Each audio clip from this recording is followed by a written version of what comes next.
بلاول بھٹو نے کل کہا کہ ہم نے پہلے مساق معیشت کیا، اب آئینی اصلاحات کریں گے۔ یہ کون کون سی آئینی اصلاحات کرنے کا سوچ رہی ہے آپ کی جماعت؟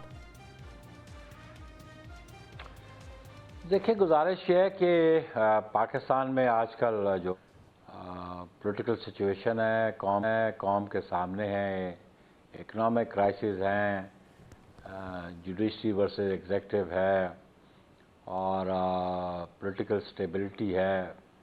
ابھی ای سی سی کی میٹنگز ہیں، اس کو دیکھ رہے ہیں ہم۔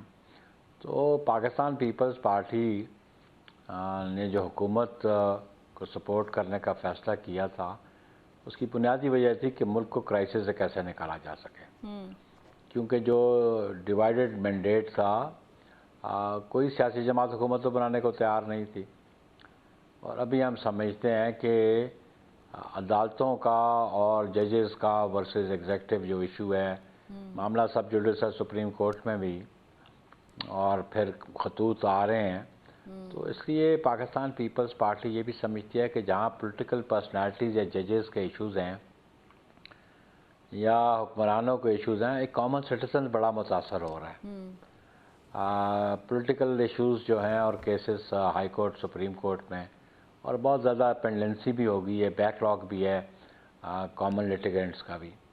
تو پاکستان پیپلز پارٹی نے چارٹر آف ڈیموکریسی میں یہ کہا تھا کہ کانسٹیٹیوشنل کورٹ ہونی چاہیے۔ تو ہم سمجھتے ہیں کہ وہ لا ریفارمز آنی چاہیے اس ملک میں، تاکہ کامن آدمی کا جو اعتماد ہے عدالتوں پہ، اس میں اضافہ بھی ہو سکے، وہ اعتماد کر بھی سکیں اور ان کو ٹائملی ریلیف بھی مل سکے۔ تو اسی لیے لا ریفارمز کی بات چیئرمین بلاول بھٹو زرداری صاحب نے کی۔ باقی کانسٹیٹیوشن کا جو امینڈمنٹس ہیں، ابھی تک تو جو پیپلز پارٹی کا موقف تھا کہ جو 18th امینڈمنٹ ہم لے کے آئے تھے، بالکل، اور جس کا کریڈٹ تمام پولیٹیکل پارٹیز کو جاتا بھی ہے، کہ اس کو ان لیٹر اینڈ اسپرٹ اس پہ عمل درآمد ہونا چاہیے۔ جو ڈیولیوشن ہوا تھا، اس ڈیولیوشن پہ عمل درآمد نہیں ہوا، اور اسی لیے عمل درآمد ہوگا تو آپ کے جو وفاق کے اخراجات ہیں اس میں بھی کمی آئے گی، اور صوبے جو ہیں وہ زیادہ آٹونومی کے ساتھ کام کر سکیں گے۔ ٹھیک ہے، نہیں بخاری صاحب، صبح سے مجھے یاد آیا کہ این ایف سی ایوارڈ پہ اگر حکومت چاہتی ہے کہ اس کو ہم دوبارہ سے ری وزٹ کریں، تو اس پہ پاکستان پیپلز پارٹی کا کیا موقف ہے؟ حکومت جب یہ موقف ہمارا جاننا چاہے گی تو ہم سے رجوع کرے گی، لیکن پاکستان پیپلز پارٹی یہ سمجھتی ہے، اور آئین میں ہے، کہ کوئی بھی کام جو ہے جو حکومتی سطح پہ اور ریاستی سطح پہ کرنا ہے، وہ تو پارلیمان کا اختیار ہے، قانون سازی ان کا اختیار ہے۔ اب کانسٹیٹیوشنل امینڈمنٹ اتنی آسانی سے تو ہوتی نہیں ہے جب تک پولیٹیکل فورسز آن بورڈ نہ ہوں، اور این ایف سی ایوارڈ جو ہے اس کو اگر چینجز کرنا چاہیں گے تو ان کو کانسٹیٹیوشنل امینڈمنٹ کی ضرورت ہوگی۔ پاکستان پیپلز پارٹی نے بڑا rightly national finance commission award کے حوالے سے جو امینڈمنٹس کی تھیں، کیونکہ اسمالر پروونسز کو گریوینسز تھیں اگینسٹ بگر پروونس، اور وہ نیشنل فائنانس کمیشن ایوارڈ کے ذریعے ان کا شیئر بڑا، جو ڈویزیبل پول تھا اس میں۔ تو ابھی وہ وفاق سمجھتا ہے کہ جو قصص میں باتیں سامنے آتے نہیں کہ وہ وفاق اخراجات نہیں پورے کر پا رہا، تو چیئرمین بلاول بھٹو زرداری صاحب نے الیکشن کمپین کے دوران بھی کہا تھا، ابھی بھی موقف ہے کہ 17 وزارتیں جو ڈیوالو ہوئی ہیں ان کو پریکٹیکلی ڈیوالو ہونا چاہیے، اور ان کو صوبوں کے پاس ہونا چاہیے، اور جب یہ وزارتیں ڈیوالو ہو جائیں گی تو آپ کے ایکسپینسز جو ہیں وہ بچ جائیں گے، اور وفاق کے پاس وہ کیپیسٹی ہوگی کہ اپنے اخراجات پورے کر سکے۔ صحیح ہے، لیکن ہم نے دیکھا کہ جو کفایت ساری کی بات ابھی آپ نے کوٹ کی ہے، آج ہی کی خبر ہے کہ وزیر اعظم آفس کے افسران کے لیے جو 4 اضافی ہیں وہ تنخواہوں میں اضافہ کیا گیا ہے۔ تو یہ حیرت کی بات ہے کہ ایک طرف تو ہم کفایت شاری کی بات کریں، پھر ہم افسران کی تنخواہوں میں اضافے کی بھی خبر پڑھ رہے ہیں، تو یہ تھوڑا سا مضحکہ خیز لگتا ہے۔ لیکن نیر بخاری صاحب، مجھے بتائیں کہ کیا اگر اپوزیشن سڑکوں پر نکل آتی ہے، پیپلز پارٹی کیسے ری ایکٹ کرے گی حکومت بچانے کے لیے؟ کیونکہ مفاہمت کے لیے تو ظاہر ہے کہ پیپلز پارٹی اور خاص کر کے آصف علی زرداری مشہور ہیں کہ وہ مفاہمت کے بادشاہ ہیں۔ دیکھیں، ملک میں جو کرائسس ہیں اس کے لیے تمام پولیٹیکل فورسز پہ یکجا ہونا بڑا ضروری تھا، اور پاکستان پیپلز پارٹی نے جو گورنمنٹ بنانے میں تعاون کیا این کے ساتھ، اس کا بنیادی وجہ یہی تھی۔ لیکن پولیٹیکل فورسز کو، پولیٹیکل لیڈرشپ کو سچویشن کو سمجھنے کی کوشش کرنی چاہیے. میں نہ مانوں والی بات سے تو حکومتیں نہیں چلتی اور ملک نہیں چلتے اور ادارے بھی نہیں چلتے. اگر اپوزیشن ایجیٹیشن کرتی، یہ ان کا کانسٹیٹیوشنل لیگل رائٹ ہے، وہ بالکل کریں، اور لیکن آئین اور قانون کے دائرے میں رہ کے کریں.